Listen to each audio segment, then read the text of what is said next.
Hodeidah തുറമുഖങ്ങളൊക്കെ ഒറ്റയടിക്ക് തകർത്ത് തരിപ്പണമാക്കി. Hodeidah തുറമുഖം തകർത്തത് അമേരിക്കയും ബ്രിട്ടനും ചേർന്നാണ്. എന്തായാലും അമേരിക്കയും ബ്രിട്ടനും ഇതിന് തിരിച്ചടി നേടിയിരിക്കും.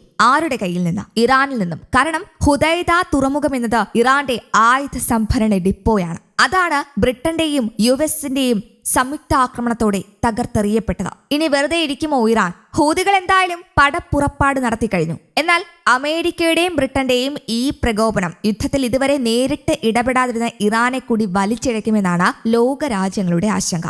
ഈ ഹുദൈദ തുറമുഖത്തിൽ നിന്നുമാണ് ഹിസ്ബുള്ളയ്ക്കും ഹൂതികൾക്കും ഹമാസിനും ഒക്കെയുള്ള ആയുധങ്ങൾ ഇറാൻ നൽകുന്നത്. ഈ ഹുദൈദ തുറമുഖം എന്നത് ഒരു വലിയ ആയുധ സംഭരണ കോട്ട തന്നെയാണ്. വേണമെങ്കിൽ ഇതിനൊരു ആയുധ തുറമുഖം എന്ന് തന്നെ വിളിക്കാം. എന്തായാലും അമേരിക്കയുടെയും ബ്രിട്ടന്റെയും ഈ കളി തീക്കളി തന്നെയാകും. അതെ, യമനിൽ അമേരിക്കയുടെയും ബ്രിട്ടന്റെയും സംയുക്താക്രമണം രൂക്ഷമാകുകയാണ്. യമൻ തലസ്ഥാനമായ സനായിലും തീരനഗരമായ ഹുദൈദയിലുമാണ് ആക്രമണം രൂക്ഷമായത്. ഞായറാഴ്ച വൈകിട്ട് ഹുദൈദ തുറമുഖത്തിൽ ബ്രിട്ടൻ എല്ലാ നിയമങ്ങളും കാറ്റിൽ പറത്തി യുദ്ധം അഴിച്ചുവിടുകയായിരുന്നു. ഒപ്പം അമേരിക്കയുടെ എല്ലാ ഒത്താശയും. ഏതായാലും ഇതിന് ഹൂതികൾ നൽകുന്ന മറുപടി എന്താണെന്ന് കാത്തിരുന്ന് കാണേണ്ടി വരും. ഏതായാലും ഈ ആക്രമണത്തിൽ തിരിച്ചടിക്കുമെന്ന ഹൂതികൾ മുന്നറിയിപ്പ് നൽകിയിട്ടുണ്ട്. ഹൂതികളുടെ ഭീഷണിയുടെ പശ്ചാത്തലത്തിൽ യുഎസ് പതാക വഹിക്കുന്ന കപ്പലുകളോട് ചെങ്കടലിൽ നിന്ന് വിട്ടുനിൽക്കാൻ അമേരിക്കൻ നാവികസേന ആവശ്യപ്പെട്ടിട്ടുണ്ട്. എന്നാൽ ആക്രമണത്തിൽ ആർക്കെങ്കിലും പരിക്കേറ്റതായോ മരിച്ചതായോ വ്യക്തമല്ല.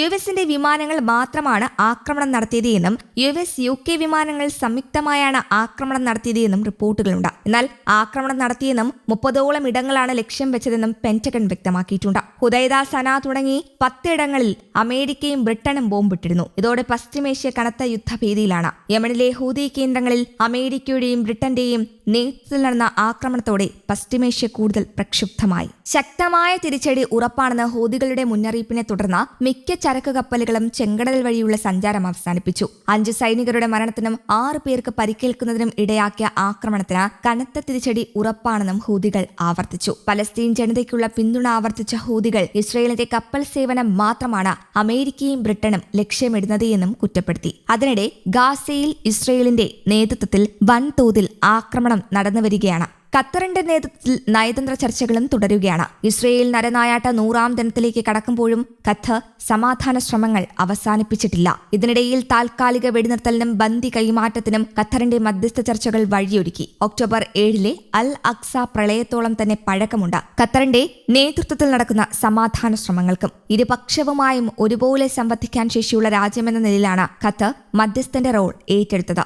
ഈജിപ്തും സൗദി അറേബ്യയും തുർക്കിയും ജോർദാനുമെല്ലാം സമാധാന ശ്രമങ്ങളിൽ കാര്യമായ പങ്ക് വഹിച്ചു. ലോകരാജ്യങ്ങൾക്കിടയിൽ പലസ്തീൻ ജനതയ്ക്ക് അനുകൂല വികാരമുണ്ടാക്കാൻ അറബ് രാജ്യങ്ങളുടെ കൂട്ടായ പ്രവർത്തനത്തിന് സാധിച്ചു. ഒപ്പം യുദ്ധം മേഖല ഒന്നാകെ പടരാതെ സൂക്ഷിക്കാനും ചർച്ചകൾക്കായി. ഇതിനായി അമേരിക്കൻ നേതൃത്വം പല തവണ ഖത്തറും ഈജിപ്തും അടക്കമുള്ള രാജ്യങ്ങൾ സന്ദർശിച്ചു. നരഹത്യ അവസാനിപ്പിക്കാൻ അന്താരാഷ്ട്ര സമ്മർദ്ദമുണ്ടായെങ്കിലും ഇസ്രയേലിലെ രാഷ്ട്രീയ സാഹചര്യങ്ങളും നെതന്യാഹുവിന്റെ കടും പിടുത്തവും വിലങ്ങുതടിയായി. ഒടുവിൽ യുദ്ധം തുടങ്ങി 48 ദിവസത്തിനൊടുവിൽ നവംബർ 24 ഖത്തറിന്റെയും ഈജിപ്തിന്റെയും മധ്യസ്ഥതയിൽ താൽക്കാലിക വെടിനിർത്തലിനും ബന്ദി കൈമാറ്റത്തിനും ധാരണയായി. ആദ്യം 4 ദിവസത്തേക്കായിരുന്നു വെടിനിർത്തൽ. ചർച്ചകളിലൂടെ അത് 7 ദിവസം വരെ നീട്ടി. 78 ഇസ്രയേലികളെ കരാർ വഴിയും 32 ഇതര രാജ്യക്കാരെ ഖത്തറിന്റെ ഇടപെടൽ വഴിയും മോചിപ്പിച്ചു. ഉപരോധത്തിൽ വലഞ്ഞ മനുഷ്യർക്ക് മരുന്നും വെള്ളവും ഭക്ഷണവും എത്തിക്കാനും ചികിത്സ ലഭ്യമാക്കാനും വെടിനിർത്തൽ വഴിയൊരുക്കി. പക്ഷേ ഡിസംബർ 1 ഇസ്രയേൽ കരാർ ലംഘിച്ചു. വീണ്ടും യുദ്ധം തുടങ്ങി. ദോഹ കേന്ദ്രീകരിച്ച് തിരക്കിട്ട ചർച്ചകൾ നടന്നുവെങ്കിലും